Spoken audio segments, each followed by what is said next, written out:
அனுப்பப்பட்டவர்கள். Richard. ஒரு யூத குடும்பத்தில் பிறந்த ரிச்சார்ட் 1938 கிறிஸ்துவை ஏற்றுக்கொண்டார். இரண்டாம் உலகப் போரின் போது யூதர்களை காப்பாற்ற தன் உயிரையும் பொருட்படுத்தாமல் உழைத்தார். தேவ ஆலயங்கள் அரசுக்கு கட்டுப்பட வேண்டும் என்று கட்டாயப்படுத்தப்பட்ட போது ரிச்சார்ட் அதற்கு அடிபணிய மறுத்தார். 1948 ஒரு ஞாயிற்றுக்கிழமை சர்ச்சுக்கு சென்று கொண்டிருந்த போது அவர் கடத்தப்பட்டு சிறையில் அடைக்கப்பட்டார். அவர் மொத்தம் 14 ஆண்டுகள் சிறையில் இருந்தார். அதில் 3 ஆண்டுகள் தரைமட்டத்திற்கு கீழே 30 அடி ஆழத்தில் வெளிச்சம் இல்லாத இடத்தில் தனிமை சிறையில் கழிக்க நேர்ந்தது.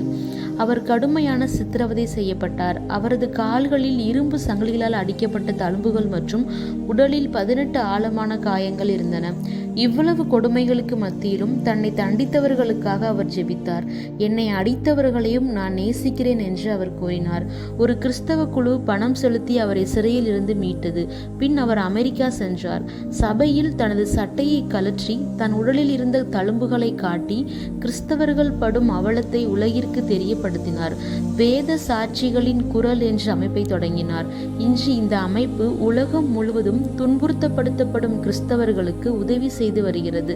அவர் எழுதிய கிறிஸ்துவுக்காக சித்திரவதைப்பட்டேன் என்ற புத்தகம் உலக புகழ் பெற்றது. சிறையில் அவர் அனுபவித்த கடுமையான சித்திரவதைகள் அவரது பிற்கால ஆரோக்கியத்தை வெகுவாக பாதித்திருந்தன. தனது 91வது வயதில் 2001 நித்திரை அடைந்தார். அனுப்பப்பட்டவர்கள்.